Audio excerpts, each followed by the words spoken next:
Assalamualaikum warahmatullahi wabarakatuh. Saya Akila Latifah, mahasiswa Administrasi Publik dari Universitas Muhammad Nasir Bukit Tinggi. Video ini saya buat untuk memenuhi tugas pada mata kuliah Hukum Administrasi Negara dengan materi pembahasan yang pertama pengantar Hukum Administrasi Negara, yang kedua Sejarah Hukum Administrasi Negara, yang ketiga sumber-sumber hukum administrasi negara, dan yang keempat hubungan hukum administrasi negara dengan hukum lainnya. Pembahasan yang pertama yaitu pengantar hukum administrasi negara, di mana administrasi sendiri memiliki beberapa pengertian. Yang pertama, administrasi dalam pengertian Kamus Besar Bahasa Indonesia, yang diartikan sebagai tata usaha urusan pemerintah negara atau suatu usaha perusahaan melakukan administrasi dan mengurus tata usaha. Yang kedua, menurut William, administrasi diartikan sebagai bimbingan kepemimpinan dan pengawasan daripada usaha dari kelompok atau individu dalam mencapai tujuan bersama. Dan yang ketiga, menurut Kansil, yaitu administrasi sebagai aparatur negara, di mana aparatur pemerintah atau instansi politik kenegaraan meliputi organisasi yang berada di bawah pemerintahan, mulai dari presiden, menteri, termasuk sekjen, irjen, gubernur, bupati, dan lain sebagainya. Kemudian hukum administrasi negara yang dikemukakan oleh Nuryanto diartikan sebagai keseluruhan tindakan aparatur pemerintah dalam melakukan berbagai aktivitas atau tugas-tugas negara berdasarkan undang-undang atau berdasarkan peraturan di bawahnya guna mencapai tujuan yang telah ditentukan. Dan di sini dapat dilihat bahwa tujuan hukum administrasi negara yaitu untuk memberikan batasan dan kewenangan terhadap pejabat administrasi negara serta memberikan perlindungan kepada masyarakat dari tindakan sewenang-wenang pejabat administrasi negara. Adapun ruang lingkup dalam hukum administrasi negara ini yaitu sebagai berikut. Yang pertama, hukum tentang dasar-dasar dan prinsip-prinsip umum dari administrasi negara. Yang kedua, hukum tentang organisasi negara. Yang ketiga, hukum tentang aktivitas dari administrasi negara, terutama yang bersifat yuridis. Yang keempat, hukum tentang sarana-sarana dari administrasi negara, terutama mengenai kepegawaian negara dan keuangan negara. Yang kelima, hukum administrasi pemerintah daerah dan wilayah, yang terdiri atas hukum administrasi kepegawaian, hukum administrasi keuangan, hukum administrasi material, dan hukum administrasi perusahaan negara. Dan yang keenam, hukum tentang peradilan administrasi negara. Baiklah, selanjutnya kita masuk kepada pembahasan sejarah dari hukum administrasi negara. Hukum administrasi negara yang berlaku di Indonesia saat ini tidak dapat dipisahkan dari rangkaian sejarah perkembangan hukum administrasi di Belanda. Hukum administrasi negara yang di Belanda itu muncul sebagai akibat dari adanya dinamika kehidupan masyarakat yang senantiasa berubah-ubah seiring dengan perkembangan zaman. Dalam hal ini dapat dilihat bahwa perkembangan hukum administrasi negara awalnya didorong dengan adanya revolusi industri yang kemudian mengubah tipe negara hukum dari penjaga malam menjadi negara hukum sosial. Jika di Belanda, perkembangan hukum administrasi negara disebabkan karena adanya masalah-masalah sosial yang timbul sebagai akibat dari revolusi industri. Lain halnya dengan perkembangan hukum administrasi negara di Indonesia. Di Indonesia sendiri, perkembangan hukum administrasi negara ini dilatar belakangi oleh akibat penjajahan yang banyak menimbulkan masalah sosial. Oleh karena itu, setelah Indonesia merdeka, rakyat Indonesia menginginkan untuk terwujudnya masyarakat yang adil dan makmur yang dapat dilihat dari isi pembukaan undang-undang pada paragraf keempat.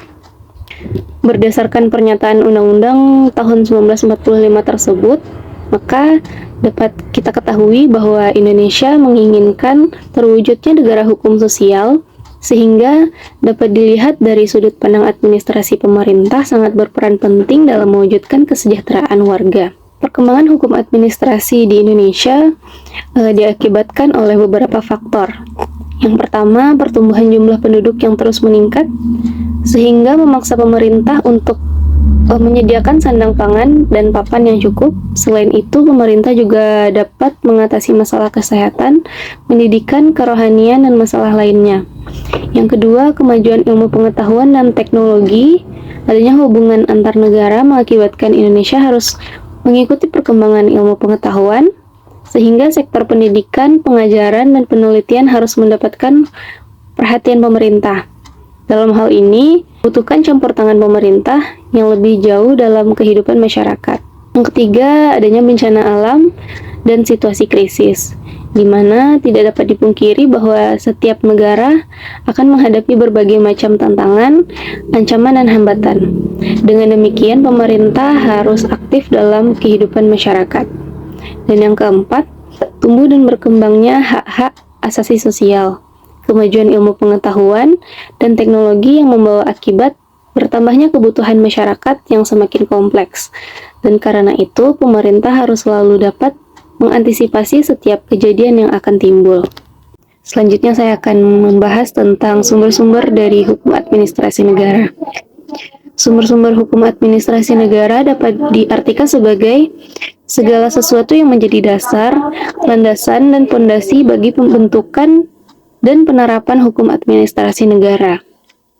Sumber-sumber dari hal ini dibagi atas dua, yaitu sumber hukum formil dan sumber hukum material, di mana sumber hukum formil ini memiliki pengertian sebagai sumber hukum yang dilihat dari segi bentuk dan pembentukannya. Hukum formil ini berbentuk menyebabkan hukum itu berlaku umum, diketahui, dan ditaati. Dan sumber hukum formil ini dapat berbentuk tertulis dan tidak tertulis. Sedangkan hukum material diartikan sebagai faktor-faktor yang ikut mempengaruhi materi atau isi dari aturan-aturan hukum, atau faktor-faktor masyarakat yang mempengaruhi pembentukan hukum, atau tempat di mana materi hukum itu diambil. Faktor-faktor tersebut meliputi faktor historis, filosofis, dan sosiologis. Sumber-sumber dari hukum formil ini terdiri dari yang pertama undang-undang, meliputi Undang-Undang 1945, ketetapan MPR, peraturan pemerintah pengganti undang-undang, peraturan pemerintah, peraturan presiden, dan peraturan daerah tingkat provinsi maupun kabupaten atau kota. Yang kedua, jurisprudensi, di mana jurisprudensi ini berisikan putusan-putusan pengadilan yang dapat menjadi referensi bagi hakim dalam memutuskan perkara yang serupa di kemudian hari.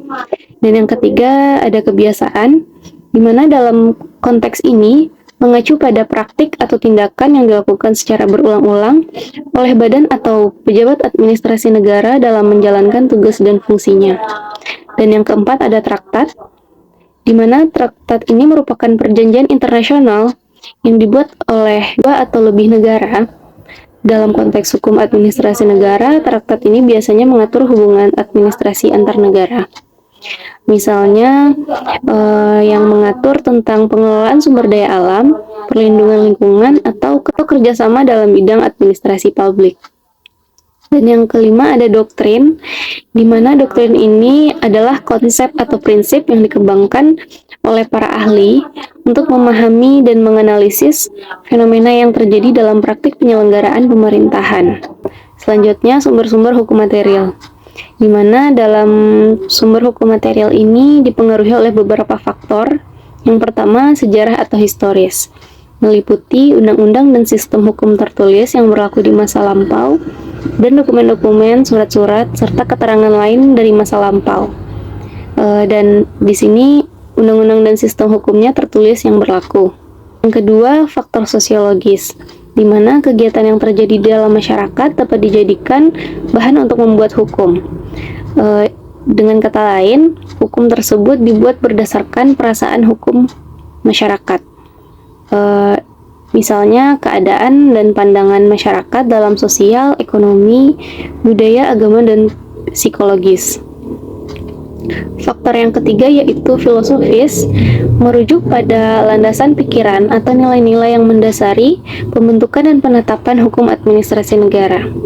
Landasan aspek filosofis ini antara lain yaitu konsep negara, prinsip kepentingan umum, azas-azas umum pemerintahan yang baik, perlindungan HAM, keadilan substantif.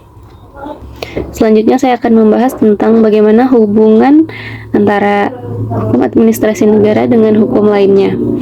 Yang pertama, hubungan HAN dengan hukum perdata, di mana hubungan ini muncul pada saat adopsi atau pengangkatan norma hukum perdata dalam norma hukum administrasi negara, dan badan administrasi negara melakukan tugas-tugasnya. Dalam hal ini, perilaku dikendalikan oleh hukum perdata dan hukum tata usaha negara. Setelah itu, perkara diselesaikan berdasarkan ketentuan hukum dan tata usaha negara. Dan yang kedua, hubungan HAN dengan HTN, yaitu badan-badan kenegaraan memperoleh kewenangan dari HTN, dan badan-badan kenegaraan itu menggunakan wewenangnya yang berdasarkan dengan HAN. Dan yang ketiga, hubungan HAN dengan hukum pidana, di mana hukum administrasi negara ini mengadopsi ketentuan sanksi pidana, dengan ketentuan bahwa sanksi pidana yang diatur dalam HAN ini tidak boleh bertentangan dengan sanksi pidana yang diatur dalam hukum pidana. Dan yang keempat, hubungan HAN dengan hukum internasional, di mana hubungan antara HAN dengan hukum internasional ini tidak lepas dari hakikat hukum administrasi itu sendiri, yakni hubungan antara penguasa dan rakyat. Dalam pelaksanaan perjanjian internasional oleh penguasa terhadap rakyat akan menyentuh lapangan hukum administrasi. Dalam hal ini, hukum administrasi negara dan hukum internasional adalah sebagai pelaksana keputusan yang ada di dalam hukum internasional. Maka dapat dikatakan HAN sebagai instrumental reach atau hukum pelaksanaan dari hukum internasional itu. Sekian penjelasan singkat saya dalam mata kuliah Hukum Administrasi Negara dengan materi pembahasan pengantar Hukum Administrasi Negara, sejarah Hukum Administrasi Negara, sumber-sumber hukum administrasi negara, dan hubungan hukum administrasi negara dengan hukum lainnya. Saya akhiri, wassalamualaikum warahmatullahi wabarakatuh.